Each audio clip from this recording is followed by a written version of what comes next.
ठीक है, ये वाला, ये सारा हमारे पास क्या है, बल्बो स्पॉन्जियोसस मसल। फिर ये बल्बस पोर्शन जो होता है ना पेरिनियल मेम्ब्रेन के नीचे से स्टार्ट होता है और ये यहाँ तक आके जो है वो एंड होता है। फिर यहाँ से लेके हमारे पास बिल्कुल एंड तक पेंडुलस पार्ट होता है या पिनाइल पार्ट होता है यूरिथ्रा का, ठीक है। अच्छा, अब इसके अंदर क्या क्या चीज़ें हैं कि जो हमारे पास कॉर्पस स्पॉन्जियोसम है उसने इसको सराउंड किया होता है, ठीक है। फिर उस कॉर्पस स्पॉन्जियोसम के बाहर हमारे पास होता है tunica albuginea of the corpus spongiosum, ठीक है। अच्छा, और फिर हमारे पास यहाँ पर आ जाएंगे inter cavernous septum of fascia, ठीक है। और ये हमारे पास कॉर्पस मतलब यहाँ पर बक्स फेशिया है, ठीक है, मतलब ट्यूनिका एल्बुजिनिया के बाहर बक्स फेशिया है। और फिर हमारे पास आ जाएगा कॉर्पस स्पॉन्जियोसम के बाहर हमारे पास उसका ट्यूनिका एल्बुजिनिया, तो उसके बाहर हमारे पास बक्स फेशिया है। और फिर उसके बाहर हमारे पास कॉर्पस कैवर्नोसम है, ठीक है। और फिर उसके बाहर हमारे पास tunica albuginea of the corpus cavernosum. ये हमारे पास यहाँ से लेके यहाँ तक 4 लेयर्स आ जाती हैं, ठीक है। और फिर हमारे पास नेक्स्ट ये लोग बता रहे हैं कि ये डीप आर्टरी थी यहाँ पर लाई कर रही है पीनिस की, ठीक है। अब यहाँ पर वो लोग ये क्या कह रहे हैं कि जो हमारे पास पिनाइल पार्ट है वहाँ पर यूरिथ्रल लैक्यूना प्रेजेंट होते हैं, ठीक है, ऑफ मोरगैग्नी, जहाँ पर यूरिथ्रल ग्लैंड्स यहाँ ओपन हो रहे हैं। इन यूरिथ्रल लैक्यूना में से सबसे ज़्यादा हमारे पास जो प्रोमिनेंट होते हैं वो पिट लाइक रिसेसेस बना देते हैं। यहाँ पर ये देखो, ये 2 जो बना रहे हैं, ठीक है। तो ये हमारे पास क्या होता है, लैक्यूना मैग्ना, लैक्यूना मैग्ना, और वो यूरिथ्रल लैक्यूना ऑफ मरगैग्नी थे, ठीक है। और नीचे हमारे पास जो है वो एक डायलेटेड पार्ट होता है बिल्कुल पेनाइल यूरिथ्रा के ऑलमोस्ट एंड पे, उसको नेविकुलर फोसा बोलते हैं। ये देखो यहाँ पर नज़र भी आ रहा है, ये भी जो सारा डायलेटेड पार्ट है इसको क्या बोलेंगे, नेविकुलर फोसा, ठीक है। अच्छा, अब हमारे पास जो है एंटीरियर यूरिथ्रा की चीज़ें देख लेते हैं कि एंटीरियर यूरिथ्रा 16 सेंटीमीटर का होता है। ये पेरिनियम और पीनस में लाई करता है। मेल में 18 से 20 सेंटीमीटर का होता है, ठीक है। अच्छा, it starts below the perineal membrane. अब देखो, ये पेरिनियल मेम्ब्रेन थी, इसके नीचे से हमारे पास जो है वो सारा ये स्टार्ट हो रहा था, ठीक है। Anterior to the lowest part of the pubic symphysis, ठीक है। और डॉर्सल वेन ऑफ पीनिस इसको सप्लाई करती है, ठीक है, क्योंकि देखो यहाँ पर डॉर्सल आर्टरी ऑफ पीनिस था, तो यहाँ पर डॉर्सल वेन ऑफ पीनिस इसको सप्लाई करती है, जो कि इंटरनल पोडेंडल वेन में जाती है और वो इंटरनल इलियक वेन में चली जाती है, ठीक है। और यहाँ पर डीप इंग्वाइनल लिम्फ नोड्स जो होते हैं सारे को ड्रेन कर रहे होते हैं, ठीक होगी बात। अच्छा, अब हमारे पास बात आ जाएगी कि जो हमारे पास थी ना पोस्टीरियर यूरिथ्रा, उसकी वीनस सप्लाई क्या है कि प्रोस्टेट है, ठीक है। ये prostatic and vesicle Venus plexus होता है, ठीक है, वेजिकल वीनस प्लेक्सिस। तुमने ये इधर यहाँ पर पहले भी देखा था, प्रोस्टेट के बाहर हमारे पास जो है वो वीनस प्लेक्सिस होता है, वेजिकल वीनस प्लेक्सिस। फिर वो इंटरनल इलियक में ड्रेन कर जाता है, बहुत ईजी इसकी वीनस सप्लाई थी। और इंटरनल इलियक लिम्फ नोड्स जो होते हैं उसको ड्रेन कर रहे होते हैं, ठीक होगी बात। अब हम देख लेते हैं जो चीज़ें हमारे पास ब्लड सप्लाई, ठीक है। तो ब्लड सप्लाई में हमारे पास सबसे पहले आ जाएगा कि एक यूरिथ्रल आर्टरी होती है, वो पेरिनियल मेम्ब्रेन को पियर्स करके नीचे जाती है, कॉर्पस स्पॉन्जियोसम इसको कवर कर होता है और वो सप्लाई करती है ग्लैंड्स पीनिस को, ठीक है। और फिर dorsal phenyl artery on the sides, ठीक है, या फिर डीप पिनाइल आर्टरी, ठीक है। नर्वस सप्लाई देखें तो पेरिफेरल पैरासिम्पथेटिक जो हमारे पास सप्लाई है वो S2 से S4, सिंपथेटिक जो होती है वो ग्रेटर कवर्नस नर्व से to the pre prostatic sphincter, ठीक है। और रैमडो स्फिंक्टर जो कि हमारे पास एक्सटर्नल यूरिथ्रल स्फिंक्टर था, ठीक है। तो वो हमारे पास जो है वो S2 इसको सप्लाई कर रही होती है। और S2 जो है ऑन फर्स्ट न्यूक्लियस में लाइक करती है। Fibres pass via perineal branch of the pudendal nerve, ठीक होगी बात।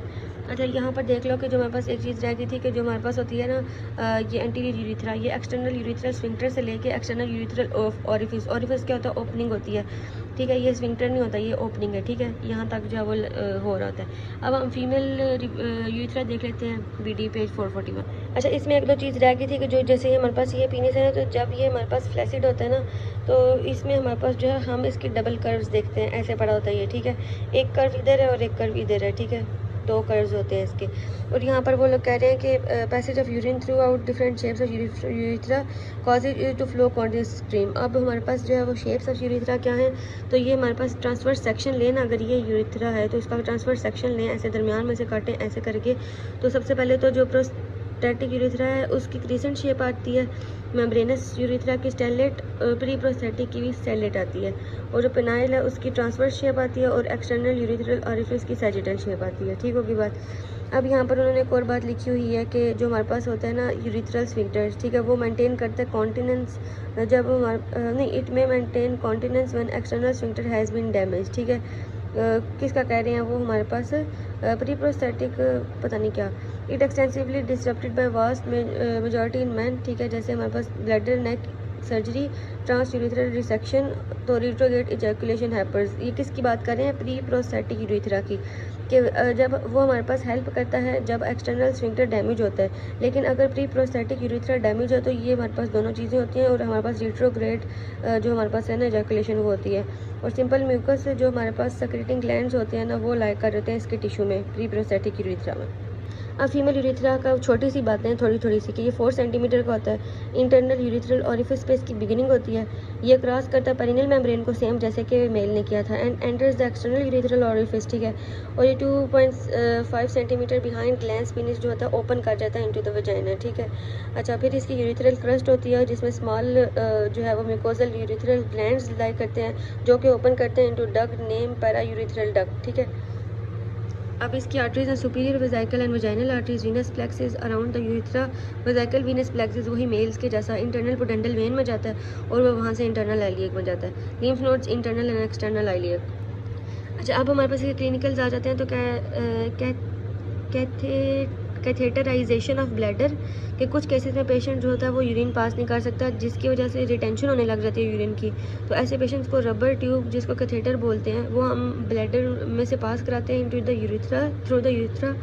और हमारे पास आ जाएगा कि नॉर्मल कर्वेचर्स जो है ना यूरिथ्रा के, वो हमें पता होना चाहिए। जैसे यहाँ पर उन्होंने बताया हुआ है कि यहाँ पे हमने कैथेटर यहाँ से डाला है और ये रबर लाइक ट्यूब थे जो यहाँ से पास किया, यहाँ तक पहुँच के अब हमें पता है यहाँ पर कर्वेचर है, तो इसलिए हम इधर से इसको कर्वेचर देंगे और जब ये यहाँ पर पहुँचेगा तो इधर से भी इसका कर्वेचर है और यहाँ तक ही जाता है, जहाँ पर ये जाके यहाँ से जो है वो सारी अपनी सेक्रेशंस लेके यहाँ पर बाइट वो करवाता है ताकि जो ब्लैडर है वो ज़्यादा एक्सटेंड ना करे।